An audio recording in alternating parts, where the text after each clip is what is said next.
It was the dead of night when Ryan's phone buzzed violently on the nightstand. The jarring vibration sliced through the silence like a blade. He reached out groggily, half expecting bad news, because, at this hour, it was never good. On the screen, one name lit up: Ryan Carter, his best friend since college. Ryan's heart skipped a beat. "Ryan, man, I'm sorry for calling so late." Ryan's voice came in hurried, trembling. "But I just saw Olivia with another guy." Ryan bolted upright in bed, his chest tightening. "What are you talking about? Where did you see her?" His voice cracked with panic. "Keep watching. It only gets deeper." "She was with some guy, real sharp suit, expensive watch. I saw them together at the gate to Silver Pines Retreat upstate," Ryan said, breathless. "They weren't just chatting, man. She kissed him. I didn't know what to do. I thought you needed to know." Ryan's hands clenched the blanket. He could feel the blood drain from his face. Silver Pines, a secluded luxury lodge in the Adirondack forest. A place for executives, politicians, and people who didn't want to be found. He stared at the ceiling for a long moment.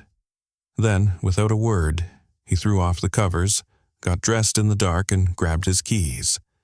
It was a 4-hour drive, but Ryan didn't even glance at the clock. Anger held the wheel. Betrayal fueled the gas pedal. Ryan met him just outside Albany in a gas station parking lot, pacing under flickering lights. "I followed them halfway here," Ryan said, getting into Ryan's car. "They're still at the lodge. I parked near the rear entrance, watched them go in. You sure you want to do this?" Ryan's jaw tensed. "I need to see it with my own eyes." They left the main roads behind, headlights carving through winding forest trails. Rain had turned the dirt path into a slick ribbon, but Ryan didn't slow down. His knuckles whitened on the steering wheel. Eventually, the car crawled to a stop under the cover of tall pines. Just ahead, through the trees, the warm lights of Cabin 12 flickered behind drawn curtains. Ryan pointed silently. Ryan stepped out, feeling the chill in his bones, not from the air, but from something deeper. They crept through the wet underbrush, footsteps muffled by mud and pine needles. At the edge of the clearing, hidden behind a thick cedar, Ryan finally saw her. Olivia, his wife of 6 years. She laughed, in the glow of the fire pit. Her hair was down, wavy from the mist. She wore a silk robe that wasn't hers. Next to her, lounging in a chair like a man on vacation, was a stranger in his 40s. Tanned, silver-haired, smug. He held a glass of bourbon in one hand, his other arm draped casually over the back of her chair. Ryan felt something inside him twist violently. "I thought she had work this weekend," he muttered, voice hollow. Ryan didn't answer. He just looked away. From the shadows, they watched her lean in closer. The man whispered something in her ear and she giggled. Then she kissed him. Slow, familiar, lingering. Ryan stepped back. The image seared into his memory like a scar. He stumbled just slightly, cracking a twig under his foot. The man in the chair looked up sharply. "Did you hear that?" he said. Olivia paused. Probably just a raccoon. The man stood anyway, scanning the trees.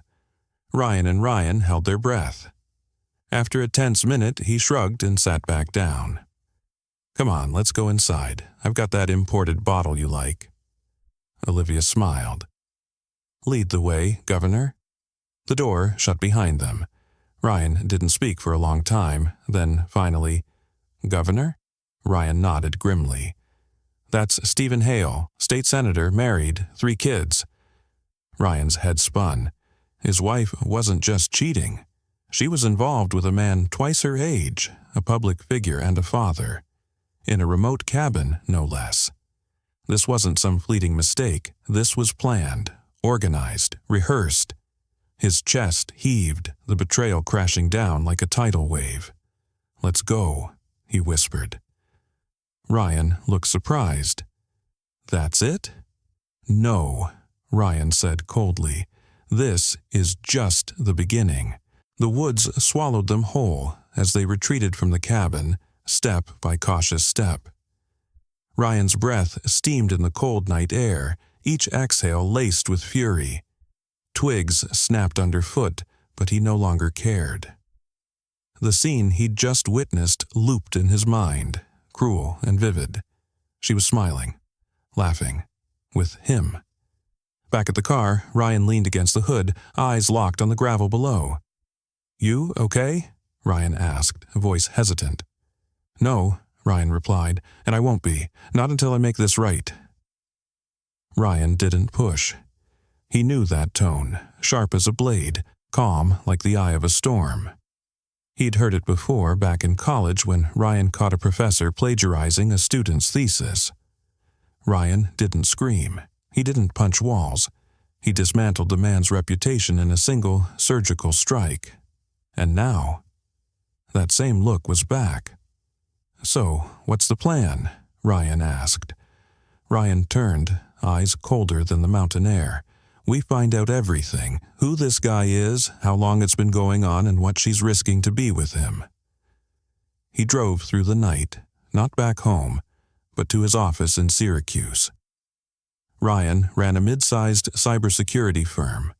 Quiet, profitable, and dangerously useful in moments like this.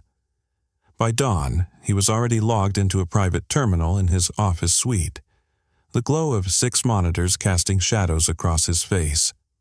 He pulled Olivia's phone records first. Dozens of calls to an unknown number over the past 3 months. Most under 5 minutes, but always late at night. Always when she claimed to be on yoga retreats or planning events. He cross-referenced the number through several databases. It was a burner, of course it was. But that didn't stop Ryan. He backtracked GPS logs from her car's dashcam memory card. Olivia never knew he'd installed it. A few weeks back, she'd driven north. No clear destination, just getting some air. The trail stopped at a gated property in Westchester, a luxury estate. Property records listed it under a shell company owned by Hale Strategies, LLC. That name hit like a hammer. He pulled up public records. Stephen Hale, 48th State Senator. Real estate investments, charity work, longtime advocate for family values. His public photos matched the man at the cabin. Ryan's fingers flew across the keyboard. In under an hour, he had Hale's voting records, family information, financial filings, and half a dozen skeletons the press hadn't yet found. Offshore accounts, private jet manifests, undisclosed dinners, but it was the photographs that sealed it. He opened the drive connected to his night vision GoPro, the one he'd hidden in his jacket while watching the cabin. He'd captured it all, the kiss, the embrace, the bottle of wine, her robe, a perfect narrative. He leaned back, staring at the still frame of Olivia resting her head on a Hale's shoulder. It made his stomach turn. Ryan stepped in with coffee, brows furrowed. "You're building a case?" "No," Ryan said. "I'm building a choice." "A choice?" "For her. And for him." Ryan took a slow sip. "You're going to blackmail them?" Ryan shook his head. "Number, I'm going to give them a rope. What they do with it, that's up to them." Ryan raised an eyebrow. "You really think they'll come clean?" Ryan didn't answer. He just stared at the monitor. Later that day, Ryan drove back home. Olivia was already in the kitchen, humming to herself as she chopped vegetables. She didn't hear him enter. "Hey, babe," she said over her shoulder. "How was the meeting?" Ryan walked up behind her, wrapped his arms around her waist and kissed her cheek. "Long," he whispered, "but productive." She smiled, oblivious. And in that moment, Ryan felt the weight of the secret settle over them like fog. He could expose her, humiliate her, burn it all down. But not yet, not before he understood why. That night, as Olivia slept beside him, Ryan stared at the ceiling. The clock ticked louder than usual. A plan was forming, something cleaner than revenge but sharper than forgiveness. And it started tomorrow. Morning came cloaked in silence. Olivia brewed her coffee as if the world hadn't shifted, as if she hadn't committed treason under the guise of a wellness weekend. Ryan sat at the kitchen table, watching her move through the routine like nothing had changed. "How was Albany?" she asked casually, sipping from her favorite blue mug. "Boring," he replied with a small smile. "Lots of paperwork. You?" She hesitated only a beat. "Relaxing. The retreat was amazing. We did forest bathing, digital detox, all that." "Forest bathing? How poetic." Ryan nodded. "Sounds peaceful." But inside, a storm churned. Later that afternoon, he sent 2 envelopes by courier. One to Stephen Hale's office, marked private and confidential.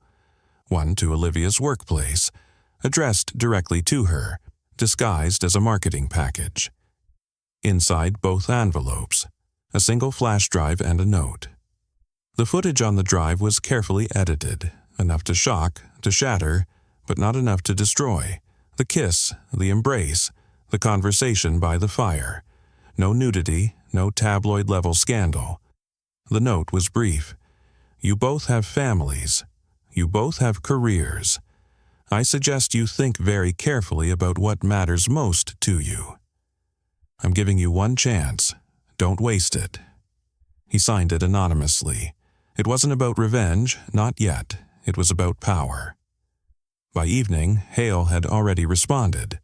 A call came in from a blocked number. Ryan let it go to voicemail. "Whoever you are," the senator's voice growled, "you don't know who you're dealing with. This will not end well for you." Ryan smirked. The arrogance was expected. He saved the voicemail, added it to the folder he titled Contingency. The next day, Olivia came home early. Her face was pale. Her hands trembled as she opened the fridge and closed it again without taking anything. Ryan sat on the couch, pretending to scroll his phone. "Everything okay?" he asked. She froze. I had a strange delivery at work," she said. "There was a video." Ryan raised an eyebrow. "Of what?" She didn't answer. "Was it something we should talk about?" he pressed. Olivia looked at him like he was a stranger. "You didn't send it?" "Send what?" Her voice cracked. "You know what? Someone filmed me." Ryan put his phone down slowly. "Filmed what, Olivia?" Her eyes filled with tears. "I messed up. Ryan, God, I don't even know what to say." He stood, walked over, and gently took her hand. "Then start with the truth." She broke, completely. Tears spilled, words rushed out. It wasn't the first time. It had started 6 months ago. Hale had approached her during a charity fundraiser she'd helped organize. He was charming, attentive. She felt seen, she said. She hadn't planned for anything to happen, it just did. "But why him?" Ryan asked, voice steady. Olivia sobbed. "I don't know. He made me feel important, like I mattered." "And I didn't? No, that's not it. It's just, I felt invisible." Ryan's heart clenched. He didn't shout, he didn't move, he just listened. And that hurt more than yelling ever could. Olivia dropped to the floor, burying her face in her hands. "Please, don't leave me." He knelt beside her. "I'm not leaving," he whispered. "Not yet." She looked up, confused. "What does that mean?" "It means I haven't decided what comes next." And he hadn't. Because while she begged for forgiveness, somewhere in the Capitol building, Stephen Hale was preparing for war. 3 days passed. No calls from Olivia's mother, no late-night whispers behind closed doors, no signs that Hale had leaked anything to the press. But Ryan knew that silence was rarely peace. It was a pause, the kind that comes before an ambush. Then the knock came. Firm, rhythmic, calculated. Ryan opened the front door to find two men in tailored suits and government-grade smiles. "Mr. Landon?" the taller one asked. "Yes," Ryan replied. "We're with the Office of State Ethics. May we come in?" Ryan stepped aside. The men introduced themselves, Thompson and Rivas, and sat in the living room like they owned the place. "We're conducting a preliminary inquiry into allegations involving Senator Stephen Hale," Thompson began. "You may have information relevant to our case." Ryan raised an eyebrow. "Is this about his offshore assets or something more personal?" Neither man blinked. "We can't disclose the specifics at this stage. But you're here," Ryan said slowly, "because you think I have leverage. Do you?" Ryan looked at them for a long moment, then stood and walked to his desk. He returned with a manila folder and placed it gently on the table. "No names, no copies. If this ever reaches the tabloids, I disappear." Rivas opened the folder and flipped through the stills. The silence thickened. "Where did you get these?" he asked. "I was in the woods," Ryan said. "Looking for peace, I found betrayal instead." Thompson nodded once. "If this is verified, it could lead to an internal ethics probe." "I don't care about politics," Ryan replied. "I care about my wife and my life." The agent stood. "Thank you for your cooperation. You may be contacted again." When they left, Ryan collapsed into the armchair, drained. He hadn't planned to go this far, but now the wheel was turning, and it wouldn't stop without consequence. That evening, Olivia hovered in the hallway, hesitant. "I saw two men leaving," she said. Ryan didn't look up. "State Ethics Board." Her face went white. "Did you tell them everything?" "I told them what they needed to hear," he said. "Ryan, this could ruin him." "Good. I'm serious," she whispered. "He's dangerous." That caught his attention. Ryan turned slowly. "What do you mean?" Olivia's eyes darted, then focused. "Stephen isn't just a senator. He has people, influence. He said if anyone tried to expose him, they'd disappear." "And you still went along with him?" "I didn't know it was real until now," she said. "He wasn't always like that. At first, he was just charming." Ryan stood. "You need to tell me everything." And she did. Hale had met her again and again in remote locations, always using different vehicles, phones, aliases. He insisted on burner devices, no photos, no social media. She thought it was just discretion. He said his political enemies would use any weakness. But now it felt like something darker. "He's obsessed," she said. "He called me 5 times yesterday. I didn't answer." "Did you record any of them?" She nodded. "I was scared." Ryan reached for the laptop. They played the recordings together. Hale's voice was calm, almost sweet at first. "Olivia, don't do this. We had something real." Then colder. "You're making a mistake." And finally, "You think your husband can protect you? He can't even protect himself." Ryan saved the files. If there was ever doubt about what kind of man Stephen Hale truly was, it vanished with those 3 voicemails. This was no longer about revenge. It was about survival. Ryan didn't sleep that night. Instead, he sat alone in his office with the blinds drawn, monitors glowing like watchful eyes. He played the voicemails again, not because he needed to, but because he had to stay angry, focused. He knew men like Hale, the ones who wore polished shoes and fake humility, the ones who smiled on camera while their hands stayed buried in shadows. By morning, Ryan had a plan. He started with Hale's biggest fear, exposure. First, he created a clean, encrypted Dropbox folder. Inside, he uploaded everything, The video footage, the audio clips, the property links, burner phone logs, even Olivia's own recorded confession. It wasn't just proof, it was evidence. He titled the folder, "A Father Deserves the Truth." Then he composed an email, not to Hale, to Hale's wife. "Mrs. Hale, I don't know what kind of life you believe you're living, but I'm afraid it's not the one your husband claims to share with you.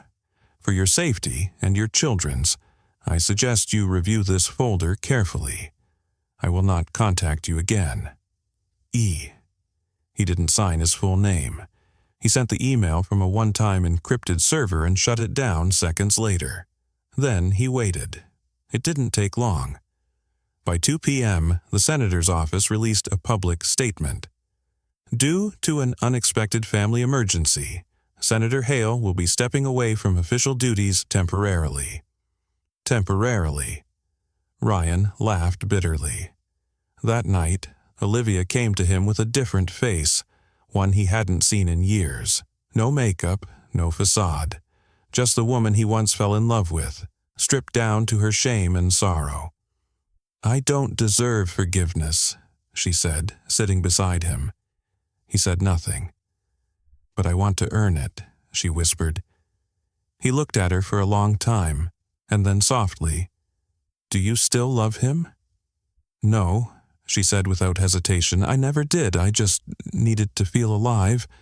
Ryan nodded slowly. "And now, I feel like I've died," she said, tears gathering. There was a long pause. "I'm not sure if we can rebuild," he admitted. "I understand. But I'm willing to try," he added, "if you are." She broke down, and he held her. Not out of pity, not out of duty, but out of some strange, lingering connection that pain couldn't sever. For the first time in weeks, they slept in the same bed and didn't feel like strangers. But peace was fragile, and it didn't last. The next morning, a letter arrived. No stamp, no name, just a single sheet inside a white envelope. Typed in bold, "You should have stayed quiet." S.H. Ryan stared at it, then looked out the window. A black SUV was parked across the street. Not moving. Engine off. Tinted windows. He closed the blinds. This wasn't over. Not even close. The SUV stayed for 2 more days. No movement, no plates Ryan could trace. Just a silent, ominous presence across the street, like a threat made to flesh. Every time Ryan pulled back the curtain, it was still there. Watching. Waiting. Olivia grew pale, jumpy. She stopped going to work. Barely ate. Her phone buzzed with anonymous messages, all short, cold, unmistakable.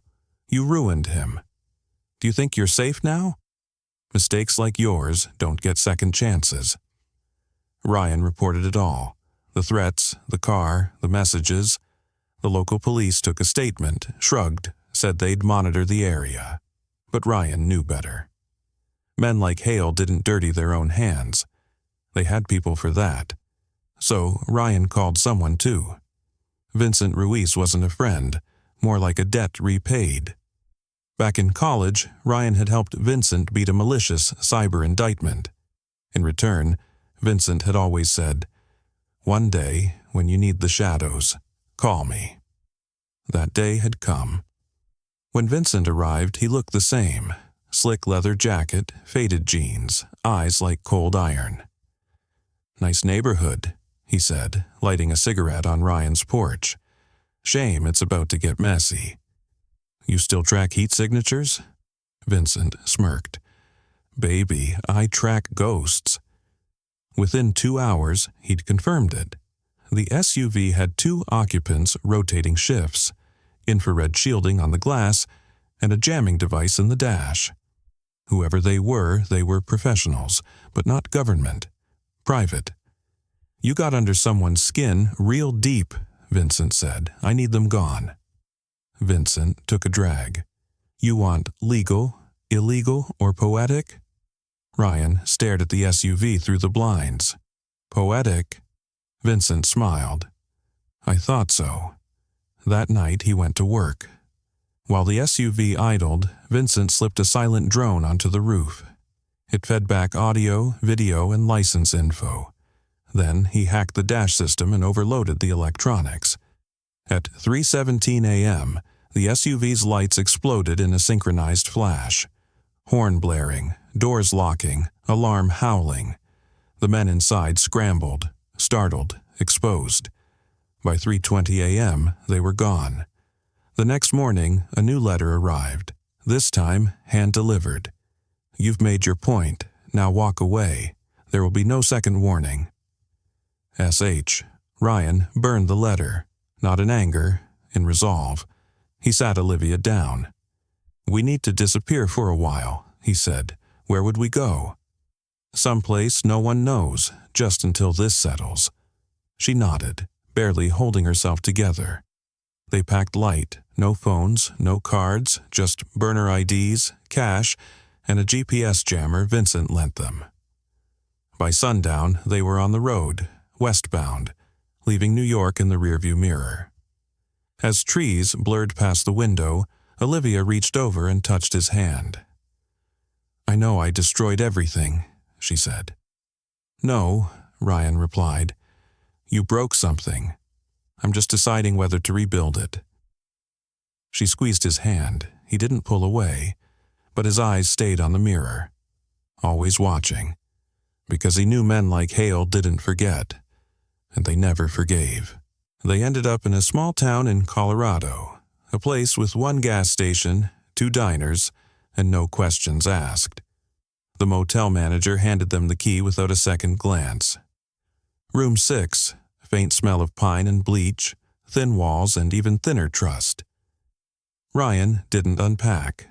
Instead, he rigged the room with a makeshift security system. Motion sensors from a camping store, a baby monitor repurposed for audio surveillance, and a hidden camera in the smoke detector. Old habits die hard. Olivia stayed quiet. She took long showers, sat by the window. Sometimes he caught her crying when she thought he wasn't looking, but Ryan didn't press. Her guilt wasn't the kind that needed confrontation. It was the kind that haunted in silence. On their 3rd night, Ryan stepped outside to smoke. Vincent called. You've got movement. Ryan's grip tightened. Where? 2 men flew into Denver this morning, rented an SUV. One of them's Hale's former bodyguard, discharged 2 years ago for aggressive conduct. They're heading west. Pattern suggests your direction. Ryan's eyes scanned the empty road. How long do I have? Day, maybe less. Ryan exhaled. Any chance this blows over? Not with a guy like Hale. You hit his ego, not just his career. He'll spend the rest of his life trying to erase that. Understood. Vincent hesitated. You want me to handle it? Ryan didn't answer at first. No, he said. This is mine. He hung up and walked back inside. Olivia sat on the bed, her eyes wide, sensing something had changed. What is it? She asked. They found us. She blinked. Are you sure? Yes. What do we do? Ryan looked at her, really looked. She was scared but not running, broken but not hiding. We finish this, he said. He pulled a small flash drive from his bag. The contingency, now fully updated, names, locations, messages, photos, financial trails, everything Hale had buried, Ryan had dug up. He handed it to Olivia. If I don't come back, you give this to the press. All of it. No hesitation. Her lip trembled. Don't say that. I'm serious. I won't let you go alone. He shook his head. You don't have to fight this war. I started it. I'll finish it. But she grabbed his hand. We finish it together. For the first time in weeks, Ryan saw a spark in her eyes. Not fear, not shame, but defiance, strength, maybe even redemption. He nodded. They didn't sleep that night. Instead, they packed the car and drove toward the one place Hale never expected them to go. Washington. Washington was colder than they remembered.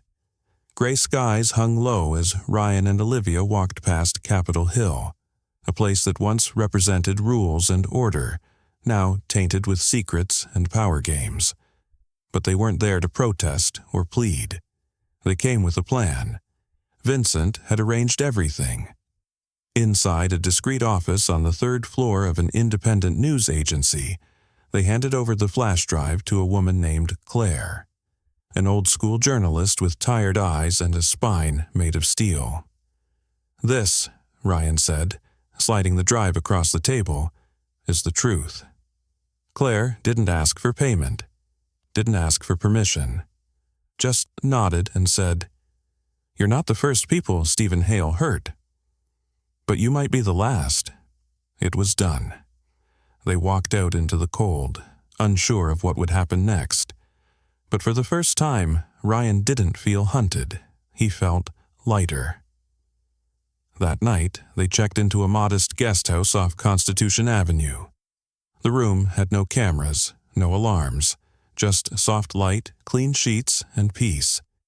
They sat on the bed, side by side. "Do you think they'll publish it?" Olivia asked. Ryan smiled faintly.